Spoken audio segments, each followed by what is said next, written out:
Hey guys, it's Vince with Mastering the Method, and today we are going to be taking a look at a print that was made using Makerbot's Cloud Print software for the slicing, and also a print that was done with Simplify3D in a direct comparison. Now, what I wanted to do is show that I have a print actually finished on the print bed. Now, this is a finished product from my store. So this is an actual product that you'll see, and the other one that Cloud Print completed is also going to be the same product, so we can take a direct comparison of what was done. I left the product on the build plate so you can see exactly what it is, and again, I wanted to have no holds barred in terms of direct comparison. The other thing I wanted to do is bring up Simplify so you can see that this print was completed. It's reflecting a build time of 1 hour and 58 minutes. And what I wanted to do is show you Cloud Print versus Simplify. Now, what's interesting in Cloud Print is it says it's 1 hour and 59 minutes. Now, I can tell you, I don't know how that is. And the main reason I'm saying this is there's a couple things here that doesn't make sense to me in that calculation. First of all, everybody who uses Cloud Print realizes you have to print a purge tower. Well, with Simplify, there was no purge tower. As a matter of fact, the only thing there was a one-layer skirt. So it's very interesting that it's coming up with the same time doing more work at a much, much slower speed. Just doesn't make logical sense. The other thing I wanted to point out, and this is something you're going to see in the finished print as well. I'm on the final layer here, and you can see as I scroll back, you can see the spacing in between the layers. Now, I know I can adjust this to some degree. The finished product, however, has air gaps, and you can see that all the way through this component. Now, that's not acceptable for strength because we know as that goes all the way through, and again, it might just be the finished layer. There's a couple different arguments there you can use. In what I am looking for in a finished component is absolutely no air gaps, and most of you will be looking for that as well. That being said, if we come over to Simplify and we look at that same print, even if I scroll back and we take a look at how this is working, you can see that those air gaps are gone. There are no air gaps in this print, and even throughout the layers, you're going to find all of those gaps are closed. So even if we come back to earlier revisions in terms of the layers coming in, you know, layer 14, 15, so on and so forth, you can see that there are no air gaps. It's going to do the cross overlay, and then it's going to come in and top it off. This is what most of you are looking for in a finished component when you look at flat surface type printing. So again, I wanted to do this because again, I think it's going to help you guys really see what's going on. And we can also see that if you look at Cloud Print in terms of what we have here, this just doesn't make a lot of sense in what we're looking at. I mean, you can see here if we come again at even the base layer, first of all, again, here's your purge tower. And again, I'm selecting the square. I mean, typical selection as far as default is going to be the bow tie. I don't really see a purpose in that other than wasting more material. I mean, and most of you are going to feel the same way. I don't really understand the premise in that. We could definitely do a skirt or a brim. They choose not to do that for whatever reason. We've already proven it with Simplify, it works. And then looking here, look at the gaps that we're getting even from the beginning point, and then we're going to come in. And of course, this is a raft. As we come in, though, you can see everything there looks pretty airtight. And then as we come up, everything there is looking good. I don't know exactly what happened here. It's not actually showing a layer. Showing the purge tower, of course, what it's going to do. And then we can still see air gaps on the inside. So these are things to just consider. And then as we go through from layer 8 and so forth, you can see those air gaps. Even in the waffling type pattern it's using. I mean, again, I realize, and I know many of you are going to say the same thing, that you can change the infill pattern. That I totally agree with. But I'm looking at a direct comparison. I didn't actually manipulate any of the infill pattern at Simplify.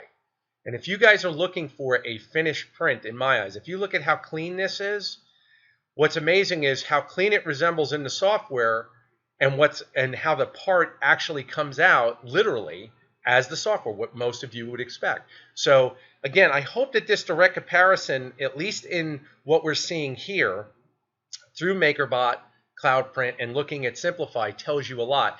if we look at the standard view on Cloud Print, the other thing that's interesting is that we know the graphical interface here is not the best. I mean, even looking at a print preview, this is really what you're left with, and it's missing a lot. I love the fact, and this is just my own pet peeve, I love the fact that we have color coordination for each layer, where the infill is, ironing layer. I mean, everything here makes cohesive sense, and I think many of you are going to see that as well. This is not easy on the eyes to determine what you're working with.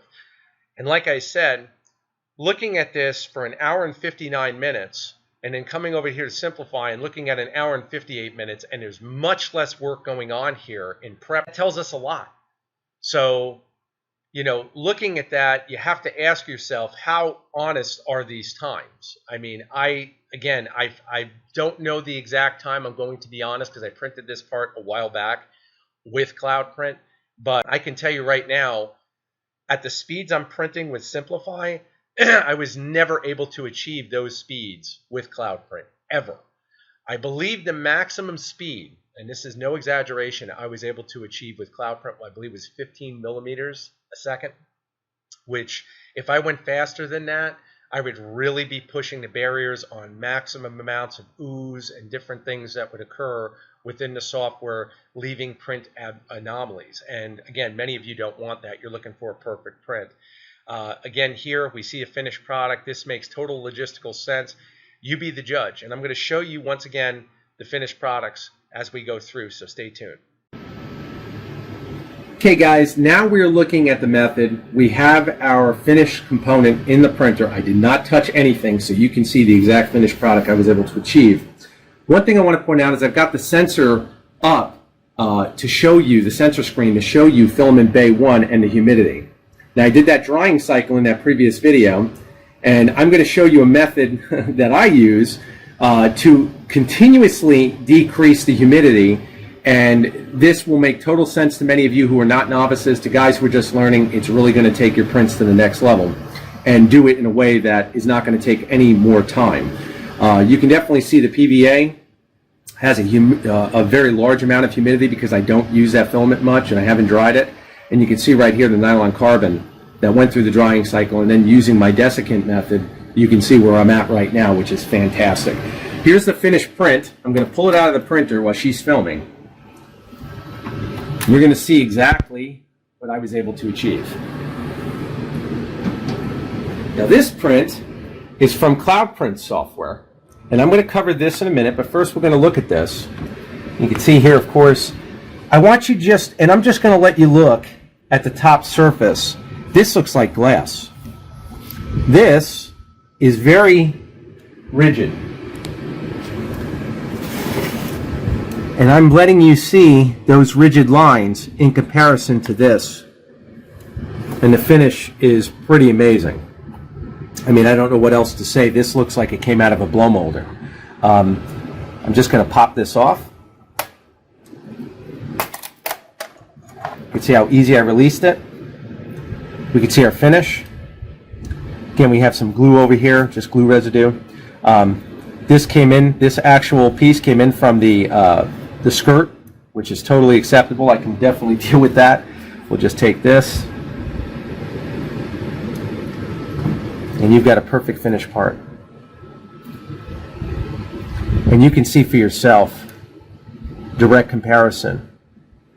Now, in all fairness, the Cloud Print software is set at 0.2 fill height per layer, and you can see at 0.1. Now, of course, Makerbot wants you to believe that you have to stay at that setting, or that's what they're recommending. And again, like I said, from even looking at the software, you can see those air gaps. Looking at this, there are no air gaps at all. Matter of fact, the finish on this is beautiful. And I hope she can get that on the camera. You're actually getting a reflection on the carbon. So this is a perfect part symmetrically. Everything here looks great. And again, this bracket is ready to go. Strength-wise, you can definitely feel more flex in this than this one. And I think that's just bonding. of it. I mean, I don't know what else that would be from. It's the exact same part. The other thing I want you to pay close attention to is we have a chamfer here that's printed in, and you can see how fine that chamfer is. When you look over here, you can't get that chamfer as smooth. Now, of course, we are using a larger fill height, in all fairness, but I was never able to achieve this type of chamfer. And you can see just how perfect that angle is. It's pretty amazing. It looks like it's been machined. It's that clean. So, again, guys, looking at parts like this and seeing this, they speak for themselves. I'm not saying, I mean, I'm showing you it right off the printer. You can see here's the amount of filament we've actually wasted doing the purge. And I'm not even using PVA at all. So, like I've said, if you compare the two, even factoring in the cost of the software at $200, a roll of PVA is about $100. Like what, 60, 70 bucks? So figure out how much you're saving and looking at this, and I don't know what else I can tell you. You can definitely see here we're looking at a difference. You can also see, and I don't know if you can see it right here, she shoots low enough. This actually has a little bow in it, not much, nothing, you know, to speak of. It's still a bracket. It's not that big a deal. This one does not. Now, could it be because I've mastered adhesion on my print bed? That's possible. But in all fairness, looking at these two parts in direct comparison, I don't think you have to look too hard to see just a difference. And just look at the difference on the top layer. I mean, when I present that to a client, even though it's a bracket, it looks the way it should look and what you'd expect on a printer of this quality. First layer, same thing. We just got that glue residue there. You can see how clean that is. Let's look at the bottom of this. Oh, yeah. And you can definitely see a huge difference on that first layer.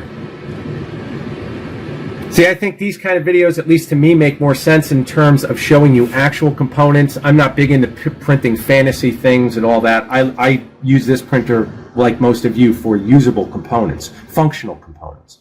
If you look at this surface on this first layer from the cloud print, it's a tremendous difference. And what's really interesting is this had the PVA raft in between it, so you would assume that the layer would look even better. This had no raft, and look at how fine we are with that layering. It's just amazing. Holes, how concentric and smooth. I mean, this is the way you would hope to get a print. So, again, I hope that this video has been helpful. I hope that, again, you guys make your own unbiased decision. This is what I'm looking at. And I hope with some more videos, I'd love to hear some more of your comments and see what you guys are producing and see what results you're having. And maybe you're having better results with Cloud Print than I have, but I can tell you right now, after messing with this printer as long as I have, there really hasn't been that many updates to Cloud Print in terms of the quality of the print. That's the other thing I have to say. I'm extremely impressed with Simplify, is they are always updating the slicer. I love that because it shows that the funding they're getting is enough to keep them progressing with what they're trying to produce. And this is what we're looking for, at least in my eyes.